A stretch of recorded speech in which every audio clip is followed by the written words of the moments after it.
బృందావన కొల్లలో ఉన్న బాదం చెట్టు నుండి గాలికి అలా పడినవి మాత్రమే ఇవి. 2 months నుంచి కలెక్ట్ చేసి శుభ్రంగా ఎండబెట్టా.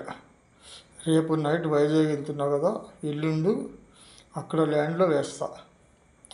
ఒక్క విత్తనం ప్లాంట్ అయ్యి ఆఫ్టర్ 4 years ఇయర్లీ ఇన్కమ్ ఈ రోజులను బట్టి 50,000.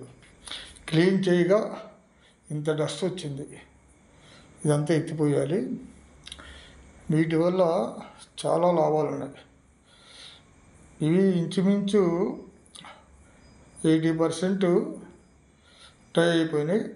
వెళ్ళిన బకెట్ నీళ్ళలో వేసి మధ్యాహ్నం వరకు 4 hours నానిచ్చాక కుటుంబంతో మట్టిలో ఒక 1 feet తవ్వినాక ఇలా రౌండప్ చేసి, అది లాగున్నది కిందకి, ఈ ముట్టు లాగు ఉంది కదా అది పైకి పెట్టి పైన మట్టి వేసేయాలి. 1 గంట పోయాక నీళ్ళు పోయాలి. అంతే. ఒక 2 monthsలో మొక్కలు వచ్చేస్తాయి. అలా 4 years వచ్చాక మనకి బాదం కాయలు పళ్ళు వస్తాయి. ఆకులు కూడా మంచిగా యూజ్ చేసుకోవచ్చు. ఈ బాదం చర్మం కూడా చాలా యూజ్ఫుల్. ఇది ఫేస్కి చర్మానికి రాసుకుంటే మంచి కలర్ వస్తుందని అంటారు. కానీ అంత చేసే ఓపిక ఎవరికి ఉంది?